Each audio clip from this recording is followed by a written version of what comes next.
Voltamos aqui no terceiro bloco do República. Uma pergunta eu vou fazer para o doutor Ângelo agora, é que, analisando também a reprodução assistida, são somente casais que têm a dificuldade, no caso do óvulo, a mulher, e do espermatozoide, o homem, ou quem tem o espermatozoide e o óvulo também quer fazer a reprodução assistida? Então, tem um caso muito importante, eu diria até, cuja indicação é muito objetiva. Você tem, às vezes, uma mulher e um homem que são normais, os dois, você falou. Acontece que, se o espermatozoide penetrar pela via normal, vagina, colo do útero, e até chegar à trompa, essa mulher que nós estamos tratando tem um problema imunológico. Então ela desenvolve um anticorpo contra o espermatozoide do marido. É uma rejeição imunológica. Não é dela, ela não está rejeitando. O organismo dela está rejeitando. Como podia rejeitar o rim, o fígado do marido que fosse transplantado? O espermatozoide, na verdade, não é parte da mulher, não é do homem. E o organismo da mulher pode rejeitar e fabricar. Então, se ela for tentar via normal, dificilmente ela vai conseguir engravidar. Então, o que é feito? É pegar o óvulo dela, o espermatozoide do marido dela, ninguém está entrando como doador, nada. Fecunda em laboratório e coloca o embrião dentro do útero. Essa é uma solução para resolver um problema de infertilidade, sem precisar usar nenhuma outra coisa, só o óvulo e o espermatozoide do marido. Agora, seria a pergunta, e se teria casal que poderia procurar, são normais, mas queria fecundar 2, 3 nenê, isso não tem indicação médica. Então é muito interessante, por isso que a resolução tem detalhes. Esse é um dos detalhes que não vai permitir ao médico usar essa técnica para resolver uma coisa que não é problema. Não é problema. Então, ele tem que usar a técnica para resolver problema. Como nós falamos agora há pouco da rejeição imunológica contra o espermatozoide. Aí ele pode usar. Mas, se esse casal pode engravidar naturalmente, ele não vai ter médico embasado em conhecimento científico que vai fazer isso para ele. Não vai. Não é a vontade pura de um casal e querer fazer que fez, não vai conseguir. Exatamente. O médico não vai aceitar. Exatamente. Doutor, quando o senhor disse aí que óvulo e espermatozoides são fecundados e guardados em laboratório, fica ali o embrião, congelado por 3 anos, podendo até a lei dar a condição até de 5 anos, né, para o laboratório guardar. Aí se usou, né, um embrião desse para fecundação, ou 2 ou 3, e sobraram alguns. Esses que serão descartados, não são vidas que estão sendo exterminadas? Então, você vê, a ciência evolui e além de resolver problemas, a ciência também acaba trazendo problemas, né? Por questões, inclusive, religiosas. Então, você vê, a dificuldade que tem a ciência de usar embrião em pesquisa, principalmente em cima da legislação e da própria filosofia religiosa do ser humano. Então, eu acho que eu não gostaria de estar num laboratório pegando um tubo cheio de embrião de 5 anos e jogando no lixo. Eu não queria ser essa pessoa, sinceramente. Né? Como na vida de médico, né? A menina, ou a pessoa sofreu um estupro e legalmente ela tem o direito, e engravidou daquele estupro, e ela tem o direito do aborto. A lei permite. A lei permite. Que acho que é no único caso. Isso. Então, veja. É no único caso que a lei permite. Isso. E eu não queria ser aquele médico de estar fazendo um aborto, apesar de eu ter a plena convicção de que o sentimento do ser humano tem que ser respeitado. Se aquela mulher que já foi lesada psicologicamente, biologicamente, fisicamente, por um estupro, que nunca mais conserta, Nunca mais vai consertar. Tem esse passar um pagador. Essa mulher tem que ter o direito de decidir se o estupro levou à gravidez, ela tem que ter o direito de decidir se ela quer continuar ou não. Só que eu não gostaria de ser aquele médico que tivesse que fazer o aborto naquela mulher. Por quê? Porque eu também, como profissional, tenho minha origem religiosa, minha origem cultural, que eu não estou preparado para isso. Mas eu não quero, por eu não estar preparado, que a mulher não tenha o direito de. O senhor já recebeu alguma proposta ou algum convite para a realização de um aborto? É um dos convites mais tristes que a gente tem no consultório. Até porque a pessoa acha, aquela pessoa que está com o problema, ela acha que você tem a obrigação de fazer. E você não tem a obrigação. A lei autoriza no caso do estupro. Mas ela não obriga aquele médico a fazer o aborto. Ele pode encaminhar para um outro colega que esteja mais psicologicamente preparado para aquilo. Agora, o que é preocupante é quando uma pessoa que engravidou por livre e espontânea vontade, que ela teve relação com o namorado, você usou preservativo? Não. Você usou anticoncepcional? Não. Mas você não sabia que engravidar? Sabia. Então, e agora? Quer dizer, a pessoa tem todos os conhecimentos e, vamos falar assim, hoje tem até o local. Hoje qualquer posto, unidade básica de saúde, distribui preservativo, anticoncepcional. É diferente de 20, 30 anos atrás, que era difícil. Mas hoje tem. E a pessoa sabe de tudo e engravida. E depois ela vem achar que você tem obrigação como médico de fazer o aborto. Não tem não. E não deve. Não tem e não deve. Porque é fruto de uma gravidez, não é um estupro. É uma gravidez que era desejada. Ela sabia que engravidar, que poderia engravidar. Estamos entrevistando o Dr. Ângelo Mário Sarti, ele é delegado do Conselho Regional de Medicina. O CRM do Dr. Ângelo é o 27.422. Há 37 anos como médico na cidade de Sertãozinho. Doutor Ângelo, em cima disso ainda, se o senhor já recebeu propostas para fazer aborto, evidentemente que o senhor está dizendo aqui que não fez. Não fez, não praticou, né, esse ato, né, essa condição aí dentro da medicina de fazer um aborto. Mas o senhor já atendeu pessoas que fizeram por si próprio o aborto e depois corria até risco de morte e o senhor teve que socorrer? Chegou a ter um caso assim ou não? Não só cheguei a ter caso de que socorrer, como nós tivemos casos de óbitos, certo?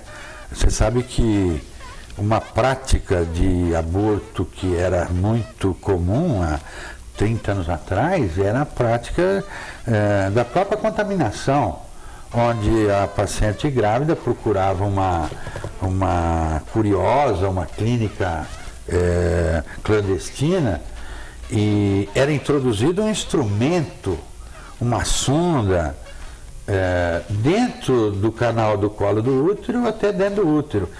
Isso levava uma infecção e automaticamente qualquer organismo com infecção, em qualquer lugar que você já teve um abscesso, a tentativa do organismo vai fazer o quê? Que aquilo saia, né, para fora, romper, explodir, e dentro do útero é igual, e o útero começar a se contrair para expulsar aquela infecção que estava lá dentro e consequentemente acontecia o aborto.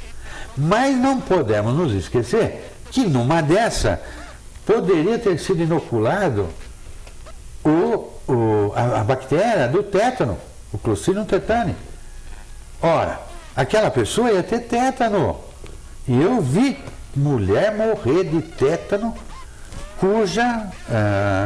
em consequência de um aborto provocado.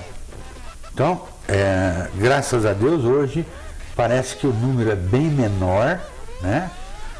Com essa disseminação da anticoncepção que nós estamos comentando, o número de aborto parece que está menor. E principalmente casos assim, de infecções graves, mas que nós já pegamos na vida. Ô doutor, uma mulher, ela fica às vezes 10 anos casada e não consegue engravidar. Daí, de repente, engravidou. Por que acontece isso, doutor? Então, cai dentro daqueles casos que eu falei de rejeição imunológica. De repente escapa um espermatozoide e vai lá e engravida. Entendeu? Então, quando você tem um caso desse, você não pode falar para a pessoa, você nunca vai engravidar. Ela pode, mas você não sabe quando e se vai. Então, isso, hoje o que limita muito, você tem visto, o pessoal está casando mais tarde, né? Então, o tempo que ele tem para ter filho é menor a idade que ainda ele pode tentar um filho. É menor. Uma coisa é uma moça que casava com 18 anos. Uma coisa é que depois com 28, e agora eu estou tendo um monte de casal onde a mulher já passou dos 35. Então ela não tem muito tempo para ficar esperando. Então esse caso, se você diagnosticar, tem que ser feita alguma coisa, porque ela pede para isso. Mas, antigamente, se tivesse um caso de 18 anos com essa rejeição imunológica, e essa pessoa não fosse fazer nada, de repente com 30 ela tinha um filho. É lógico, a gente simplesmente ia falar assim, foi por Deus, né? Mas é uma possibilidade. E que tecnicamente tem explicação. Tecnicamente tem explicação. Outro caso, sobre a gravidez. De repente o homem ele não consegue, né? Eu já ouvi falar o seguinte bem popularmente: o homem, o esperma dele não é suficiente para engravidar a mulher porque ele falta vitamina, ele precisa tomar alguma vitamina porque o número de espermatozoides, o número é pouco. Existe a possibilidade de melhorar isso, de um tratamento para que o homem tenha uma evolução nesse sentido, uma condição de aumentar o número de esperma? A gente sabe porque se trata da mulher e a mulher não engravida sozinha, ela precisa do homem, né? E consequentemente você acaba tendo. O urologista, que seria talvez a pessoa bastante indicada para falar nesse assunto, mas nós sabemos que tem sim. O que não tem possibilidade é quando um homem não tem espermatozoide. Aí não tem jeito, né? Ele não tem espermatozoide. A não ser que ele não tem porque ele fez a vasectomia. Então aí ele tem espermatozoide, só não aparece porque ele fechou os canais. Mas quando o homem não produz espermatozoide, esse homem realmente é infértil. Não vai ter condição de ele ter filho.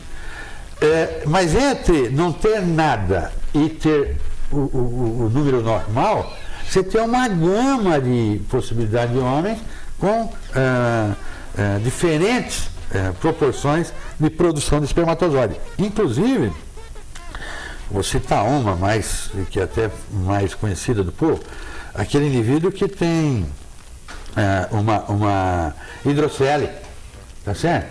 Água no testículo, na bolsa do testículo, ou até varizes testiculares, varicocele, né? Isso. Então, essas doenças, por exemplo, diminuem. E às vezes corrigindo isso, melhora a produção. Além das vitaminas que você colocou, entre elas a vitamina E. Não pode só pensar em ovo de codorna. Ovo de codorna. Com ovo de codorna não tem nada a ver, né? Eu falo que... E o amendoim, né? E o amendoim. Mas existe a possibilidade, e os urologistas têm alguns medicamentos, entre eles as vitaminas, na tentativa de aumentar a produção de espermatozoides pelo homem. Uma outra pergunta. Eu sou muito curioso, viu, Ed? Pode ficar à vontade também, que eu tenho muita curiosidade. Por exemplo, existe algum exame, doutor? O senhor, por exemplo, recebe uma paciente lá, essa paciente vai se casar, ela tem lá seus 20 anos, ela fala assim, doutor Ângelo, eu queria fazer o seguinte, fazer um exame para saber quantos filhos eu posso ter, ou quantos filhos eu vou ter. A mulher consegue ter um diagnóstico, o médico consegue diagnosticar uma condição de quantos filhos essa mulher poderá ter ou não? Não, Fernando, inclusive nem é pode ser às vezes uma curiosidade da pessoa, mas não é uma indicação médica. Tanto assim que, na maioria das vezes, você passa uma orientação ao casal para que ele, pelo menos durante um ano, tente a via fisiológica, normal, para engravidar. E só depois de um ano, se não aconteceu a gravidez, é que o médico começa a investigação, e aí tem várias orientações, vários tipos de conduta médica, todas